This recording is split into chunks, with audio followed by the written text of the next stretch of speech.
There we go. We're live. Hello, everybody. This is Dane Gentry, Dane Gentry's podcast. Standing back up. Used to call it tired of being knocked down, but today we're standing back up, man. And I'm here with the very talented Mr. Philip Paz. Hello, Philip. How you doing today, man?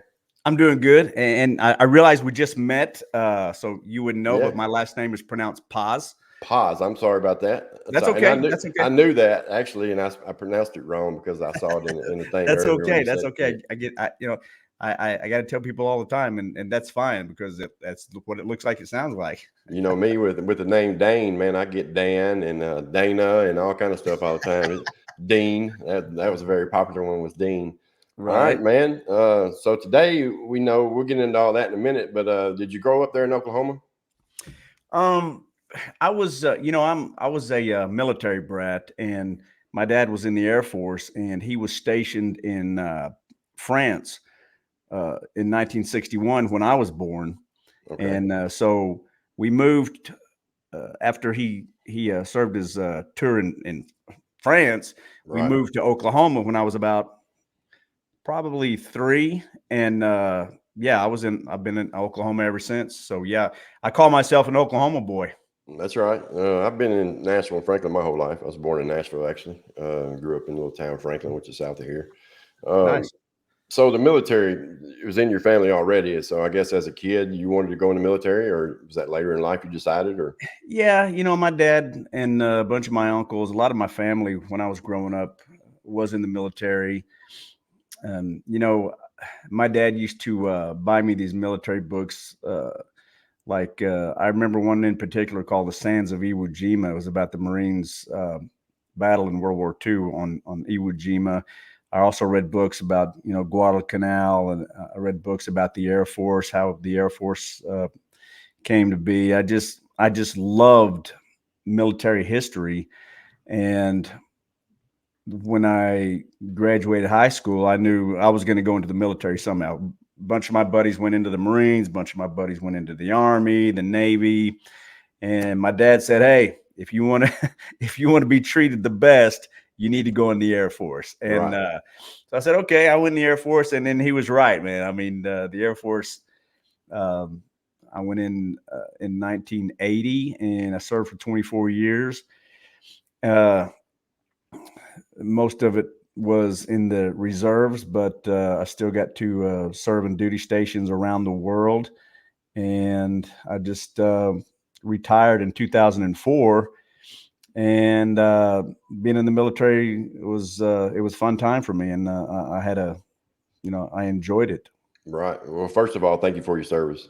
First of all, Thanks, Dane. um, I didn't grow up.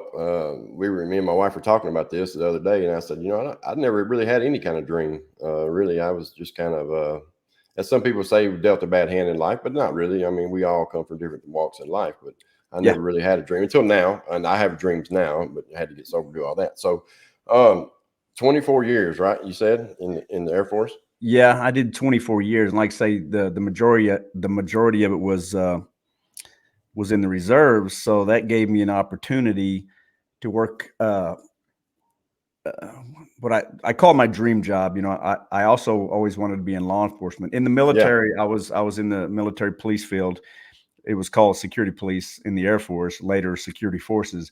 But that is something I always wanted to do. And so in 1991, um, I was able to apply with and get on with the Oklahoma City Police Department, where I served 29 years wow, on the Oklahoma City Police Department. Yeah, and the entire time I was on the street in a patrol car, yeah, answering 911 calls, patrolling the streets of Oklahoma City. I did that for 29 years, and now my last year and a half, I actually worked on the homeless outreach team. okay, Yeah, and that was very eye opening. I got to deal with people basically living on the streets. It's just like it sounds, yeah, homeless outreach.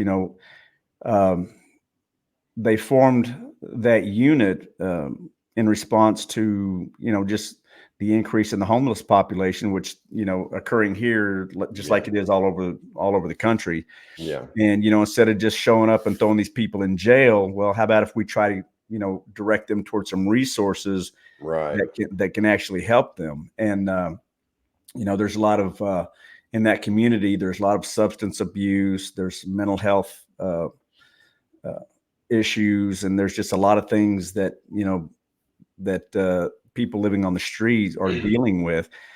And I, you know, I went into that because I had a lot of compassion Right. in my heart. And yeah, do I put people in jail? Yes, but maybe Hey. that's not always the answer. So Right. I enjoyed my time doing that and getting people who needed it the help that they needed and directing them towards the resources they could use. And it was pretty fulfilling. I enjoyed it, and that's I retired out of that part of my career.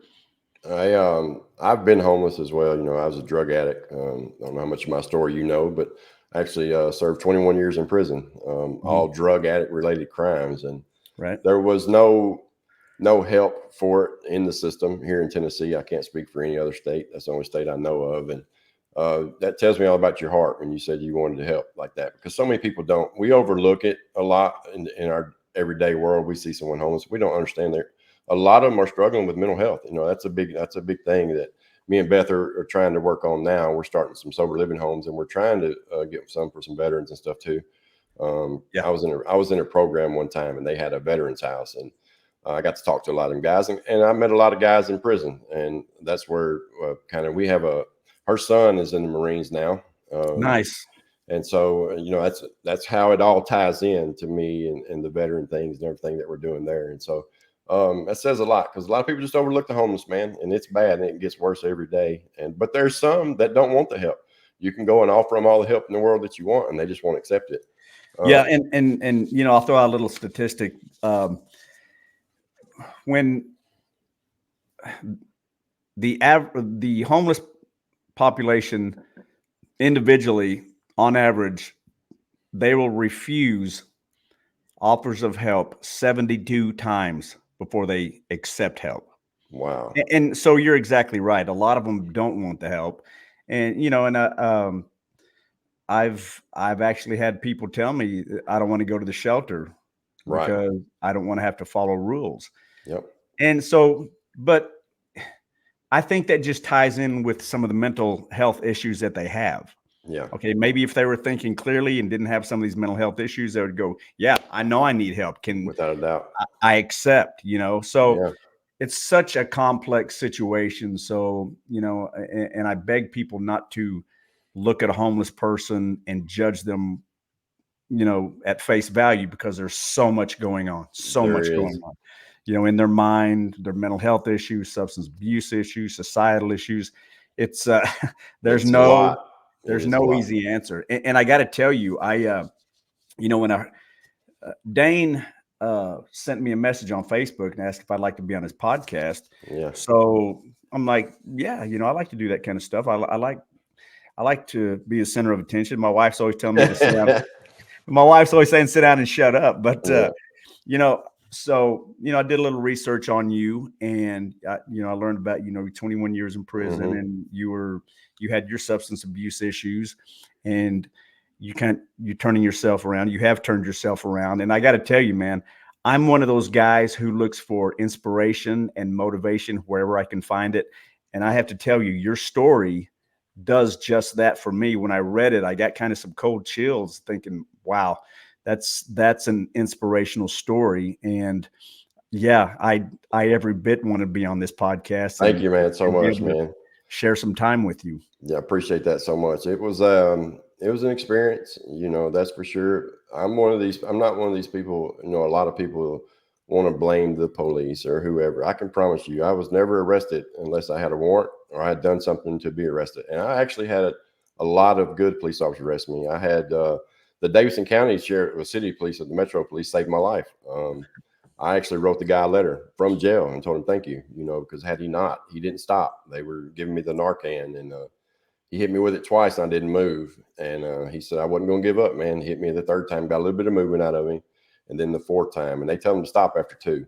And so the guy saved my life. There's a lot of police officers today get a bad rap, man, and they do. And at the end of the day, there's a lot of good there is, and just like people like you with a heart, and there's a lot of them out there on the streets, but man, they're understaffed, underpaid, and all these different things, and there's so many things that go on that we don't see also.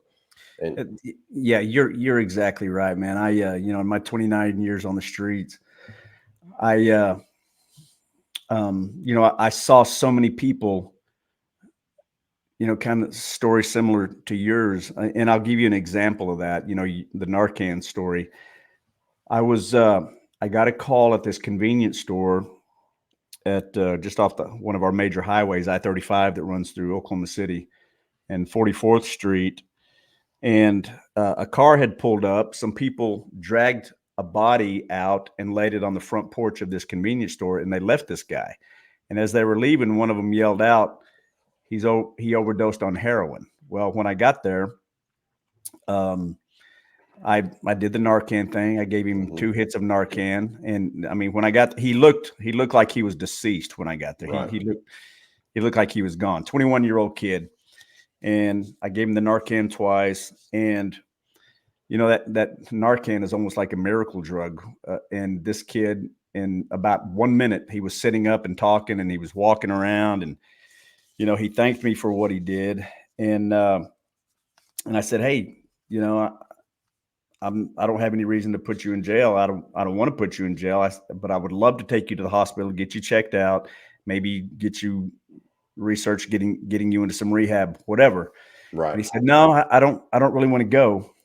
And I said, and I talked to him for a long time, and some of the things I told him is, look, you almost died. You almost died. If, at that time we had just started carrying Narcan, and not all officers had it. And the fire department was still, a ways out. right. So I said, please let me help you, whatever I can do for you. And he said, no, I'm just going to go. And so he went off walking down the road. He only had one shoe on. He lost a shoe someplace. I even offered to take him down to get him some shoes. He didn't want to do that. Well, kind of a long story longer. 2 weeks later, I stopped a stolen car, and he was the driver of the stolen car. Wow. And, again, I had to put him in jail that time. But even then I said, look, when you get out of jail, I said, I will pick you up if you want. I'll give you my phone number, and we can go down, and I can get you some help, man. I can. That's awesome. And he was high at the time. Yeah. And I said, just let me help you. But still, he wouldn't accept my help. Now, I like to think that maybe later he did at some point, but I don't know. But the point is, some people will accept help, and some people they won't. And maybe, he's a young kid. Maybe a few years down the line, he'll realize, hopefully he's not dead by then, that hey, I need to do something and get the help that he needs. But it's, I always love it when people, they turn that corner like you did, Yeah, man. and they see what they need to do, and they make that happen. Again, those stories are very inspirational to me. And that's God. I'm a God guy. I'm a very big God guy, spiritual guy. Yep. And Yep. Me that's what too. it's all about, man. I hit my Yep. knees and threw my hands up and said, hey, I know this is not what you want me to do in my life. I need your help. Please do this for me. And I'll go any route you want me to go. And that's what I feel like, this route I'm going now, because that's what we talk about always about God. And we need more of that today in the world. And, Yeah, I agree. I've been a Christian my whole life. I didn't grow up in church or anything like that. It just kind of found me, kind of deal in prison, really. I started studying the Bible and reading it. And so for about 6 years, I did it every day. That's what I did. I got the Strong's Concordance and all the different things, and studied the Hebrew, the Greek, the Aramaic. And I didn't try in school, so I didn't really realize how smart I was until I got to prison. And of course, I knew how to read and write and do all that stuff. But when I found I really love reading, man, that changed a lot in my life too. But no matter what program you're going to do, no matter what A you want to call it, where it's NAAA, whatever you're doing, if God's not first, it's just not going to work. And if you're not ready, it's not going to work. But people will say, well, how can you not be ready? I can't give you that answer. People ask me that many times. I saw people, my wife now, crying and begging me, please, what are you doing? And she saw it, and she didn't know anything about addiction or any of that stuff until me. And so I just was like a roaring a tornado, as they say in the book, through her life. But what it did is it showed her the other side, and now her heart is all about it so much that she's in school to have an alcohol and drug counseling degree, and she'll have it about 3 more months. And Nice. she's all part of this sober living homes and things that we're doing. And that was my angel from God. Yeah. They say we have to get sober for ourselves, but at the same time, I think it helps to have someone else. And believe me, I tried every way in the world to push her away, not deliberately, but subconsciously, I guess we would Sure. say.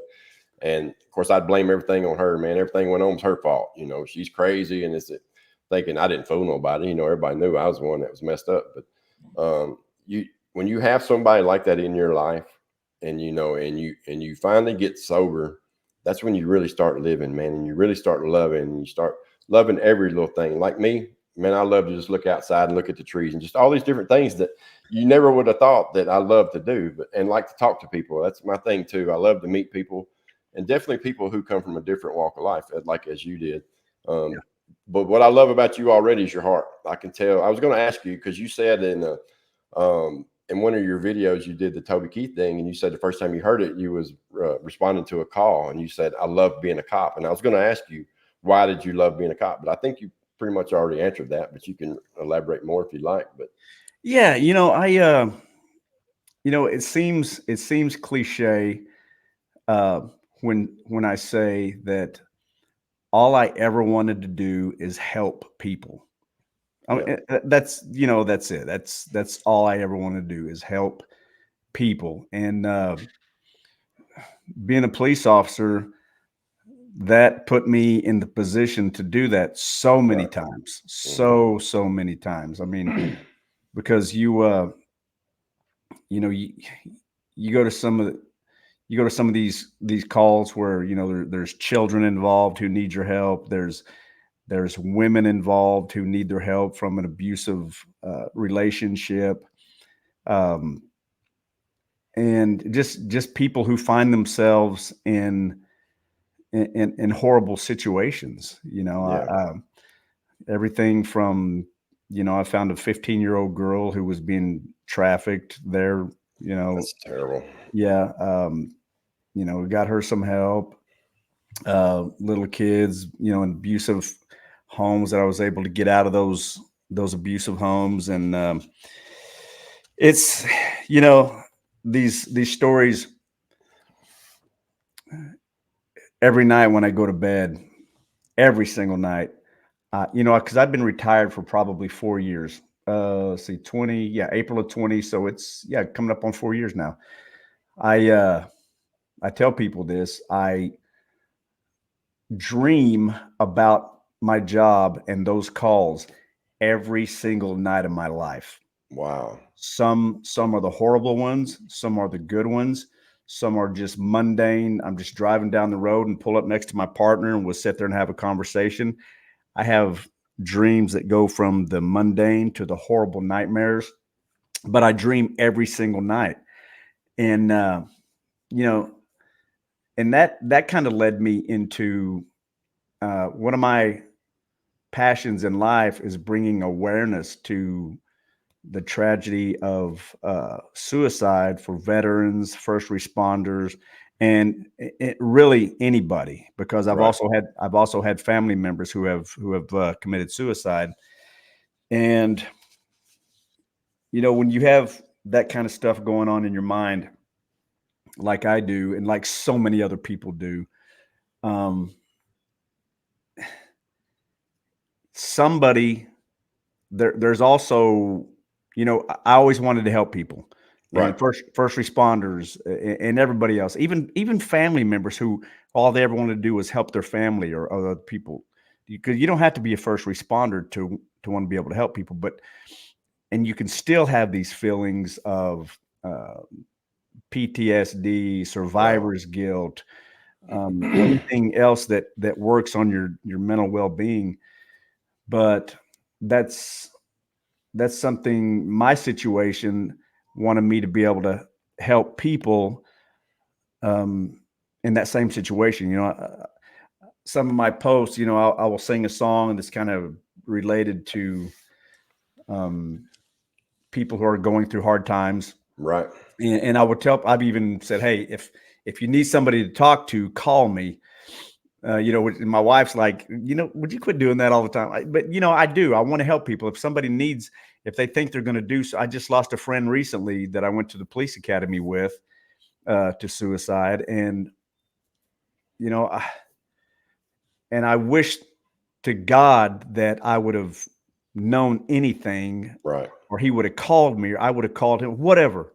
Mhm. But we all need someone to lean on, and that's another thing that I like to do. I like to bring awareness to these feelings of hopelessness that people have, and I want to somehow cheer everybody up. I want to help them get over that step.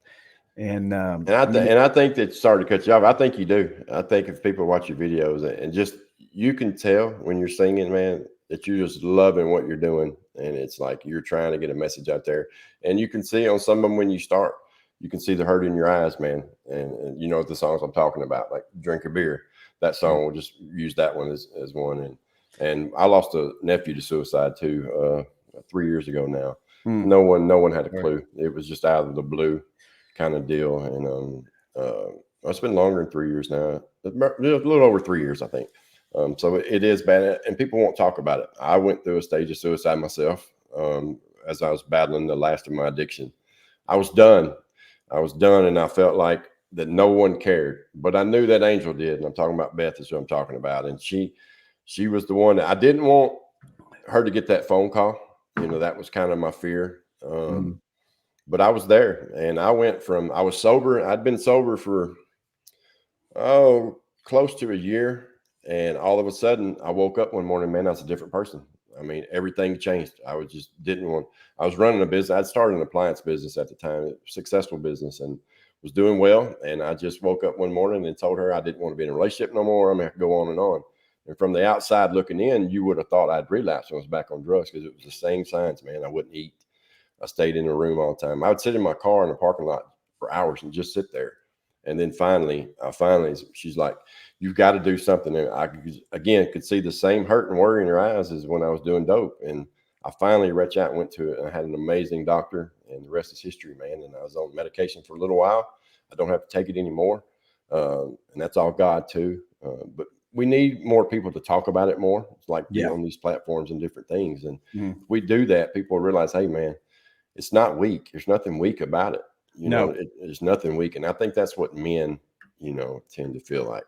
it does. And being in the military and around other police officers, and I'm sure it's even the same way in prison, that Yes. you have this macho attitude that you have to have, and put up these walls to be tough, because you have to deal with whatever you have to deal with.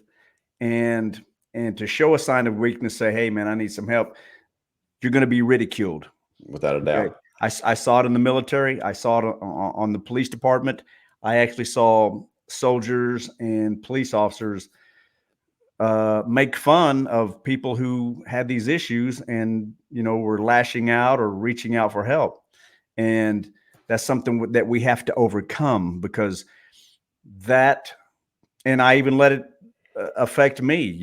When I had some of these issues after some of these real horrific calls, I maybe I wanted to get some help, but these other guys over here joking about it, and well, maybe I don't want Right. to show that weakness. We have to overcome that stigma that that it's weakness when you seek Right. help. It's not. It's not. And I encourage everybody who has an issue to reach out and ask for help. I mean, because there is help available, and people just got to reach out.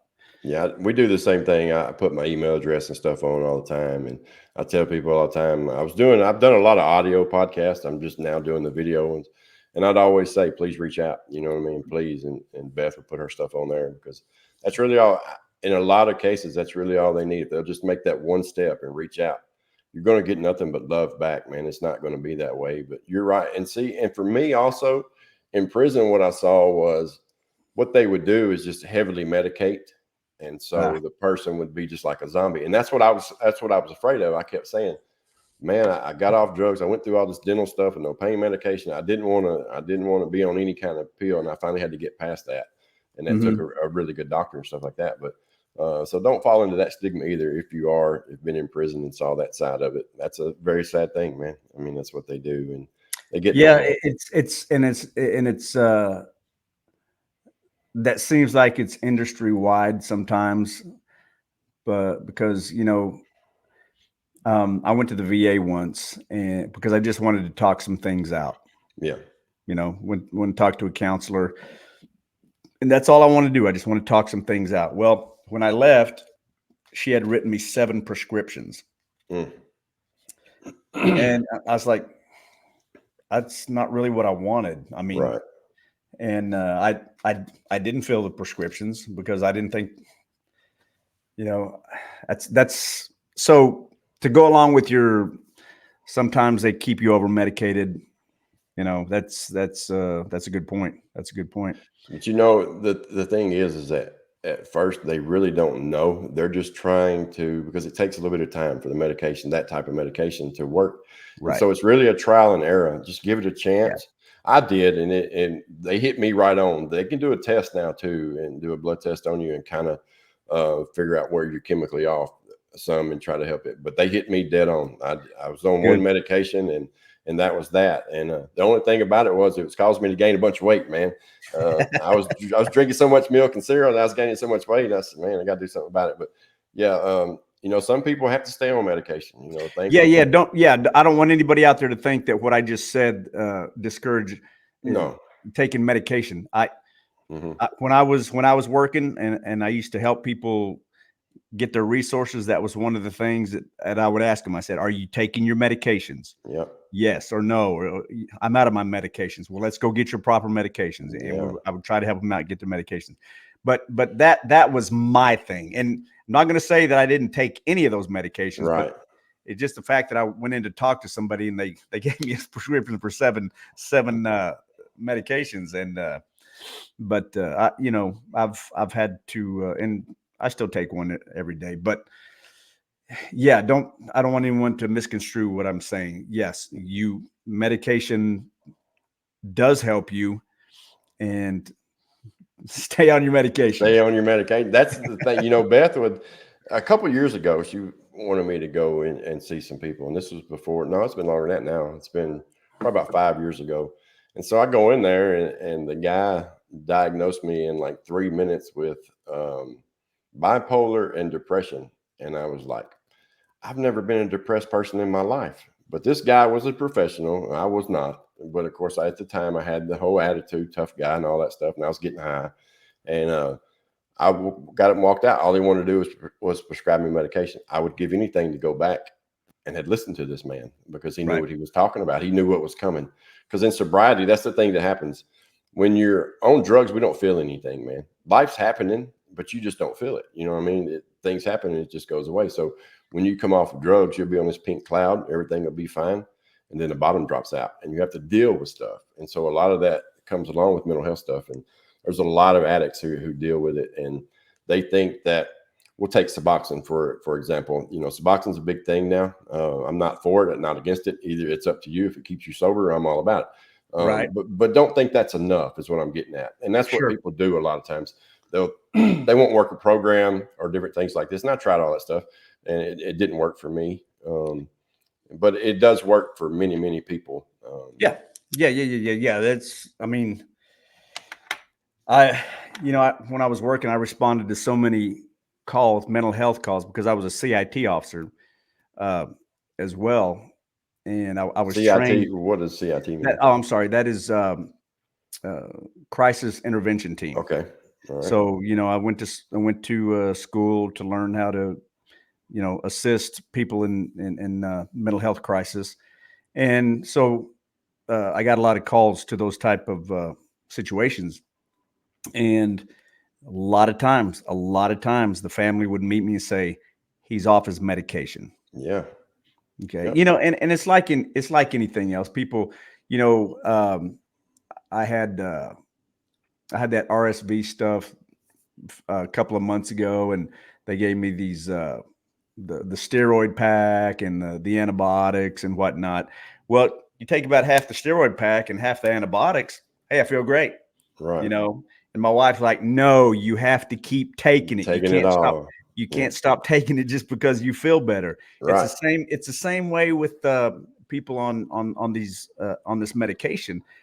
You feel great, and just because you feel great, you can't get off of it. And don't get me wrong, I'm not a doctor, Right. and I'm not trying to prescribe anything, but I'm just saying, if you have medication the doctor says you should take every day, take it every day. Take it every day, man. It's getting you better. All right, man. Let's move on for a minute here. I want to get into this singing thing, man. I'm real Okay. interested into this, man. How did that come about? What gave you the idea? What made you want to do it?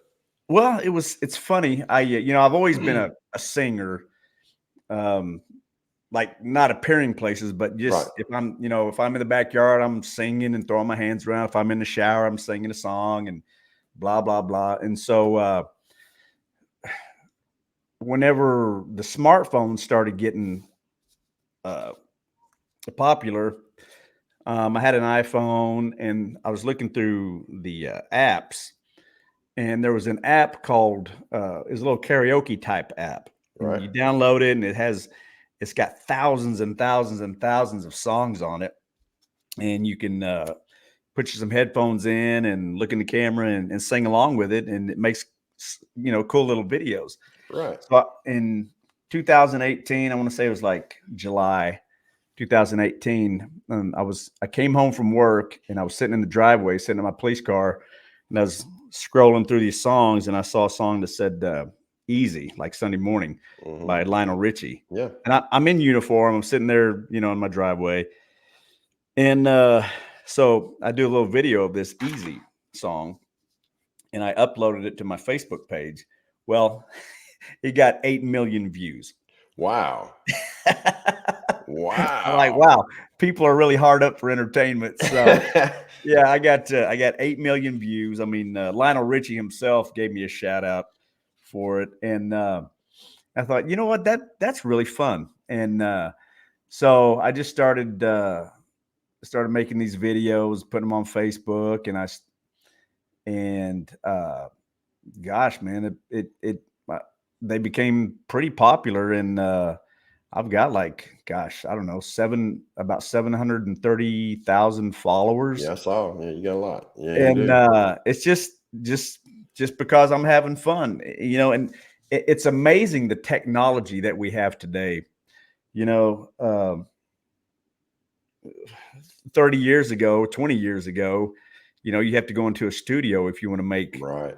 make music. But now I've got this phone here, and it's got a studio on it. Everything you need. Yeah. Yeah, and it's just amazing that some local yokel from Oklahoma City can get on there and sing some songs, and everybody. Well, basically, I have fans around the world because I get thousands and thousands of messages from, oh man, probably every country.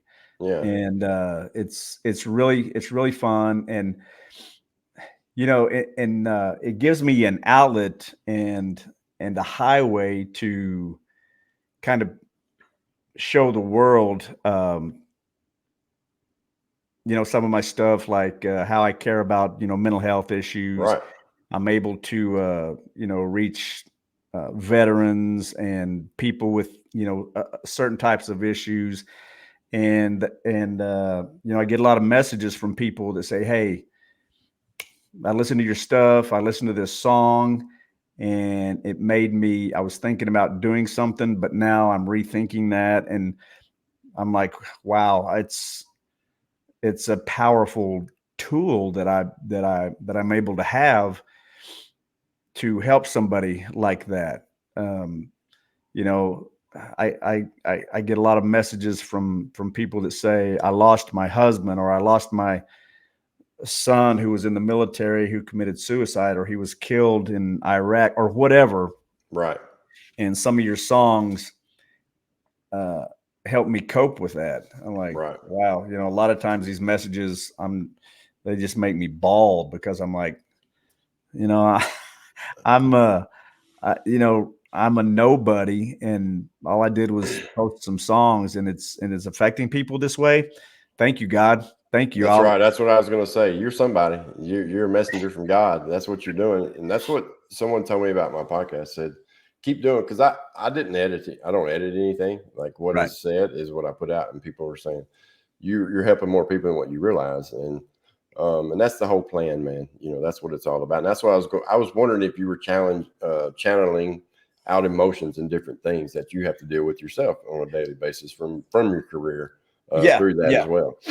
Yeah, Yeah, of course. I figured. Yeah. And you talked about earlier about having your angels. You talked about your wife, and I've been married to my wife for 42 years, and she's very, very, very strong woman. She keeps me grounded. She keeps me on the straight and narrow. And if I didn't have my wife, there's no telling. Yeah, I don't know what I'd be, but I don't think I would be in the position that I am now, which but she's a strong woman. She helps me tremendously, and that's another thing, man. If somebody has somebody in their life who is pushing for you to do better, and they want to help you, whatever, and a lot of times we like to push people away, and that you just talked a little bit about it earlier. Mm-hmm. I mean, hold your arms out there and scoop them in, because there's people out there that love you and want to help you, and let them do it. Let them do it. Just like we got to go to the doctor for our health and for our mental health. There's people out there that can help our soul. So let them do it. Doubt. I told Beth, I said, I think you would walk through hell and smack the devil in the face to help me, and that's a fact. That's a fact. Man, whether it was going to prison, she would be there no matter where I was at in the state of Tennessee, wherever they sent me. She would be there every visiting day. She would be there at every pro hearing, up there crying, begging for me to get out. And I would go back for the same things, man. I would go back because I failed a drug test. Or I would start getting high, and then I wouldn't go in for the drug test, and so they would violate me.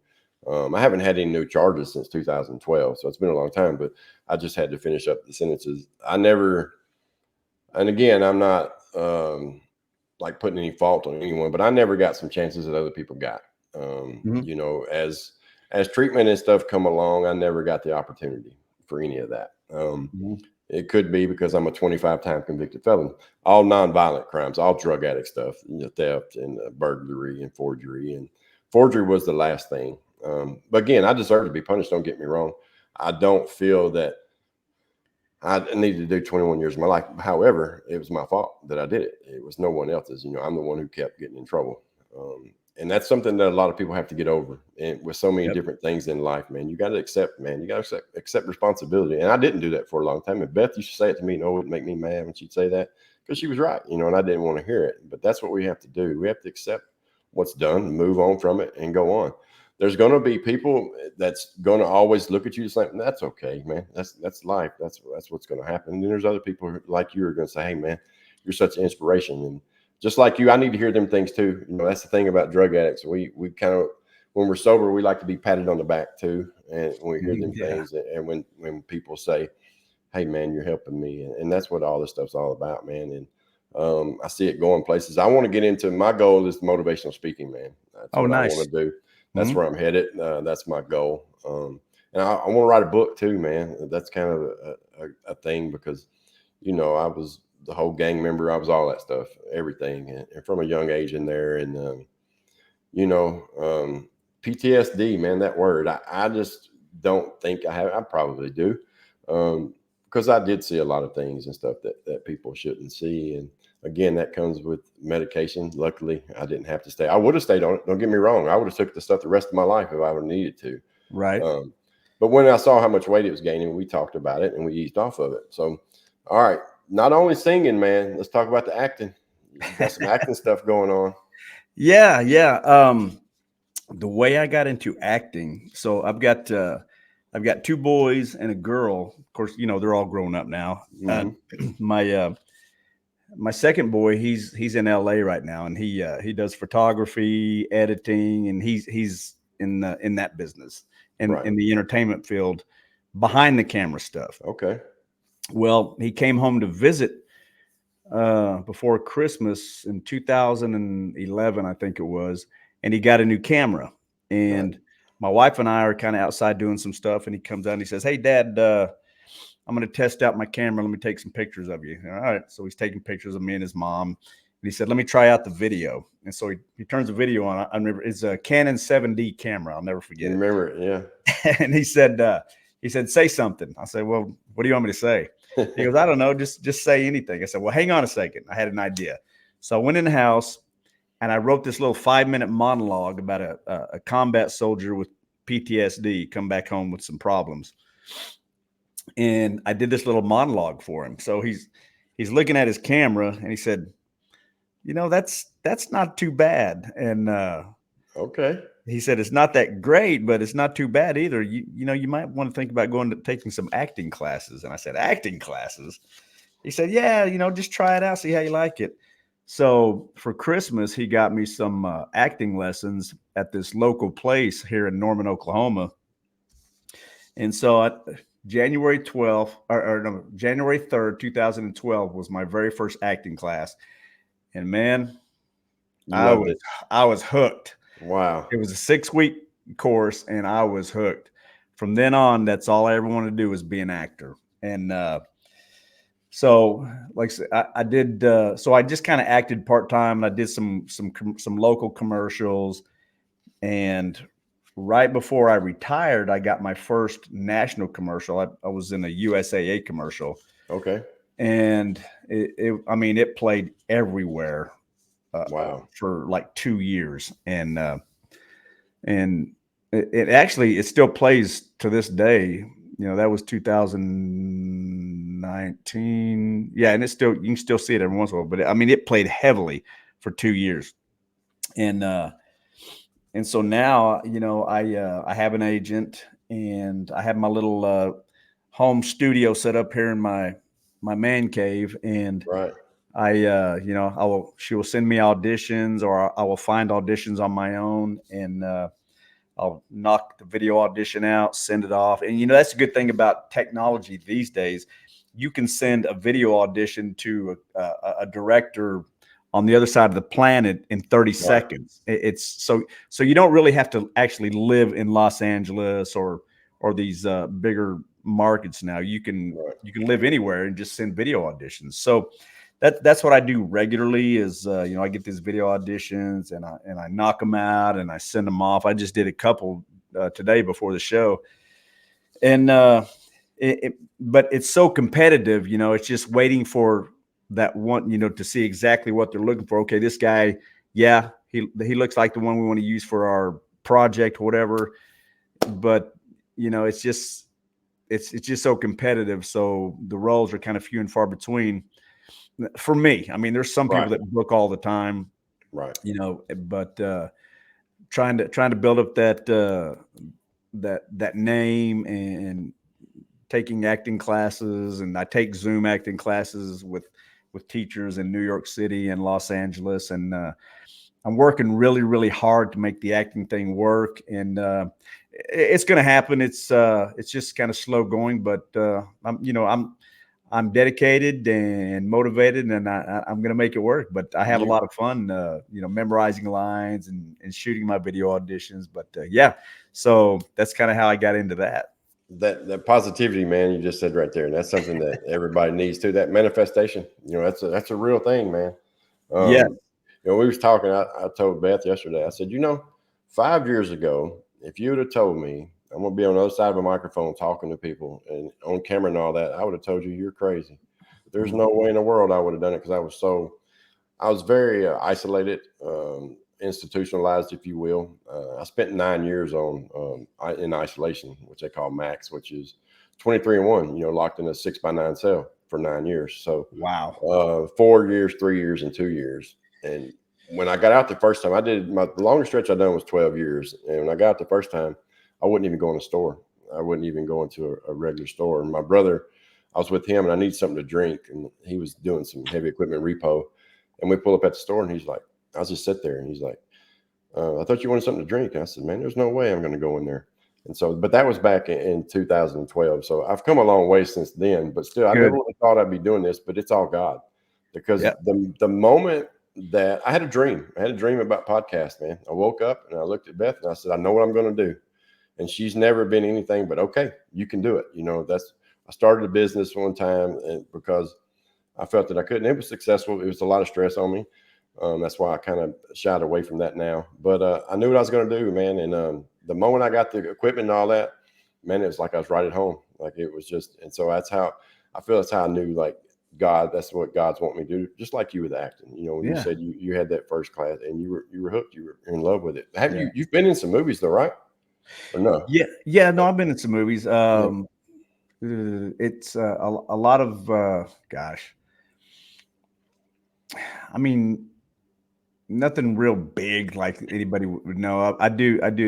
I've done a ton of local independent movies. I did one in Arkansas a few months back that they're still working on the post production, and hopefully that's going to hit the streaming market. How long does it take that stuff to come out? Like once you do it? It varies. It varies, man. It just depends on like the the production. I Mm-hmm. mean, you have some productions that they'll shoot it and get that thing edited quick because that's what people do full time, and then other ones are like projects that are shot by people who actually like have other jobs who have to kind of work it into their schedule. So it just depends on the situation. It might be a couple of months, it might be next year. So Yeah. I've also been in projects where people they will shoot the scenes and then it never sees the light of day because they just don't get it done. But Right. I mean, Oh, really? So they do a lot of stuff that don't ever come out, huh? oh yeah, that So that happens. That does do happen. Now, does the actors get paid? yeah, Oh, yeah. okay. Again, depending on the production, Right. yeah, they get paid. They get Yeah. paid. Wow. So Um, there's just a lot of money lost in and all the time and the filming and all that. So yeah. yeah, I've been in a couple of episodes on the Discovery Channel and some of those crime reenactment shows. I played a detective in one. I played the uh, the murder suspect in another one. Wow. And yeah, like I say, my biggest to date has been that National USAA commercial. Mm-hmm. But yeah, most of the stuff I've done is like local commercials around here and uh, local independent Right. movies here as well, which didn't have a wide audience at all. But I'm working on it, man. I'm Hey man, working. you got to start somewhere. When I first started doing this thing, nobody was listening to it, and then I found another platform and started getting downloads, and I get 1,000. And hey man, that's where we have to start. We have to start somewhere. But the main thing is that how positive you are about it. You know what's going to happen. It's going to happen. Yeah, yeah. Stallone was in town working on that Tulsa King That's a good series. show. That's a good show. I like Yeah, that show. and Yeah. they hired me for 2 episodes as the SWAT and law enforcement technical advisor. That Okay. was a lot of fun. That was a lot Yeah. of fun. So you got to meet old Stallone, huh? I mean, I stood pretty close to him. He was, Right. it, Yeah. it was one of those deals where, yeah, I didn't want to run up there and say, "Hey, how you doing?" Right. Yeah. But yeah, I mean, he was just like a few feet away from me. He's a pretty cool guy. He's So you're really there in Oklahoma. Toby Keith's been in the news a lot. What a great guy. I found out a lot of stuff about him here lately. He was a good guy from what I hear. yeah. Toby and I went to school together Oh, okay. from fifth grade up through high school, Oh, no and we kidding. ran. Yeah, we got to run around a little bit, and Toby was, yeah. There's I don't know how else to describe him, but he was just a great guy. He in the fifth grade, that dude was like 6 foot tall and 200 pounds already. Wow. And just Wow. what we used to call goat roper. He always had a big hat on, big old belt buckle and boots. And man, he walked around that schoolyard like he was daddy. And I'll tell you a funny story about Toby. One time, this was in the sixth grade. I was in the bathroom and I was a little dude. I was a little dude. I was normal size, or not even normal size. I was smaller Right. than normal because I'm kind of a short guy. And there was this dude who was kind of like the school psycho and a bully. Right. And he came in the bathroom, and I, minding my own business, and this dude started messing with me, and I was like, "Hey, leave me alone, man. I'm not bothering you." And he grabs me by the shirt and he kind of backs me up onto the sink there, and I know the beating is fixing to commence. Well, Toby walks in and he said, "What are you doing, Joe?" And he said, "Nothing." He said, "Let him go and get out of here."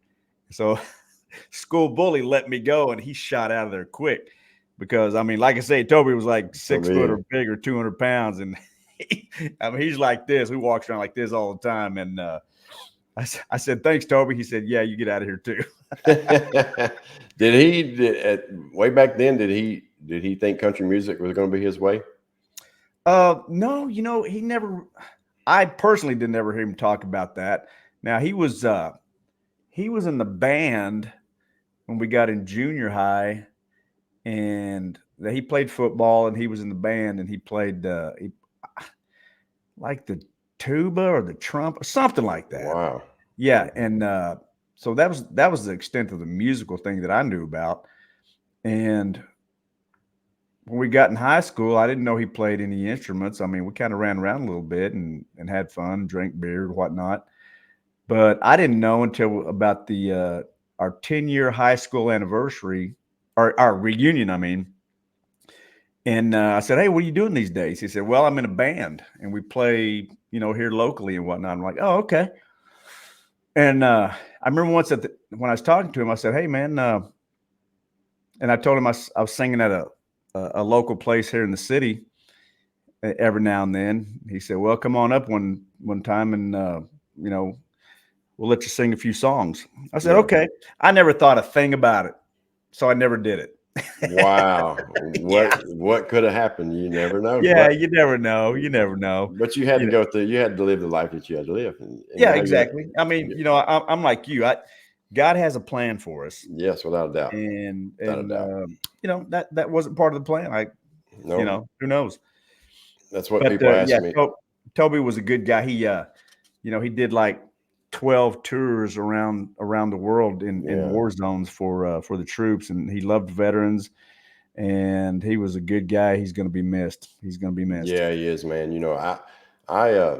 Being here, and I grew up in Nashville, I said, or Franklin, all my life. You would think I would have saw and met more people than what I did, but I got on drugs so early, so young that, man, I started smoking pot when I was 11.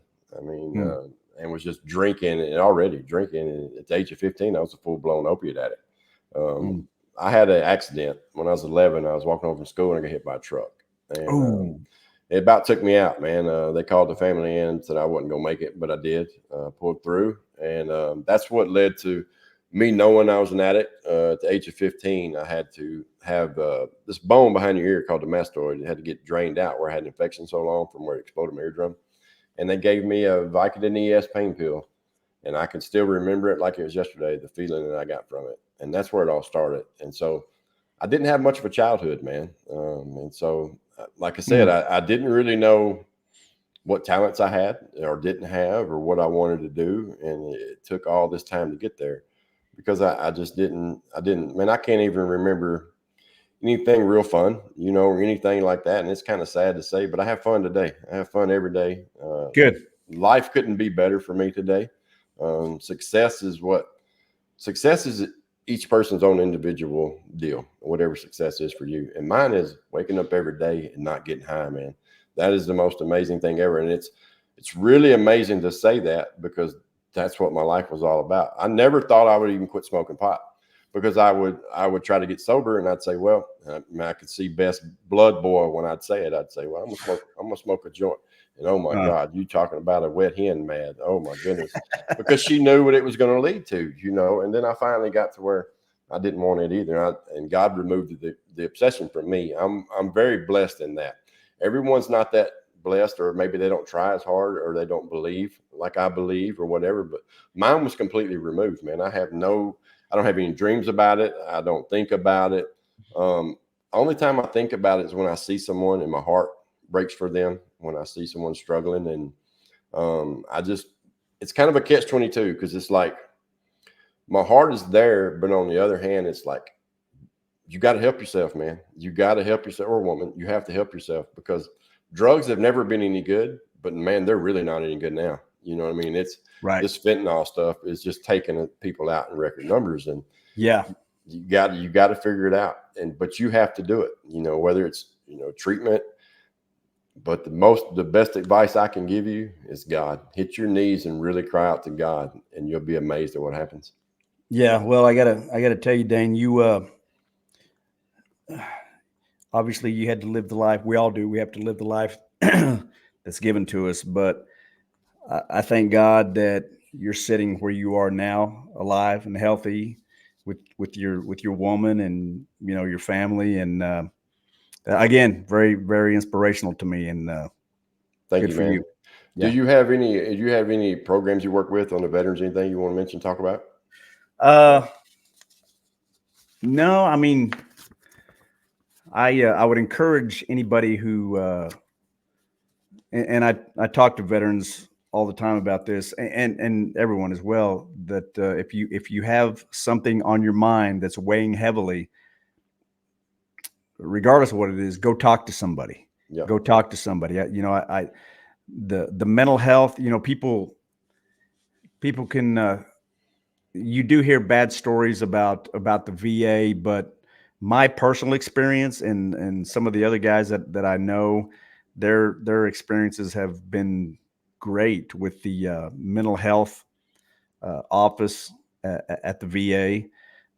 That's someplace that people can go and talk to somebody, and if you need medication, they can figure that out too. But go, if you need that help, go do it. The same way with anybody. If you need help, uh, go get it. Yeah. Ask for help. Don't be afraid to ask for help. But as far as any organizations that I personally work with, no, not really. I mean, I help the veterans that I know with their VA claims and whatnot. I'm not accredited, so I just kind of like Right. coach type deal. I tell them about my experience with the VA, Yeah. and I've helped some people do that. But no. As far as like specific organizations, no, I don't really. All right. I want to say, man, you're an inspiration to me as well. Thank You're you. showing people that, man, it's never too late to go for your dreams, man. No matter where you're at in your life, it's never. The only time it's too late is when they cover you up and the preacher's up there Exactly. saying them last words. So no matter where you're at in life, hey, man, today's the time. Go get it. Whatever it is. And I want to thank you for your time, man. Yeah. We've been going about an hour. I look forward to seeing you, talking to you again. And I might even put me a little song on there. I like to sing a little bit myself in the shower. I'm still a little bit too shy to put it out there.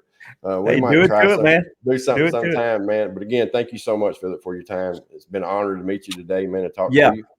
And again, just like you said, everybody, man, reach out to me on Facebook, anybody when you need help, no matter what it is. And if you're a drug addict needing help, don't waste some people's time. Go and get the help, man. There's people there that want to help you. And if you don't have insurance and stuff, there's free help too. You just have to search for it, man. There's places that'll go. You might not have the top of the line treatment center, but it's all about you anyway. Go, you'll have a warm bed. You get off the street and learn something there, and it might stick in.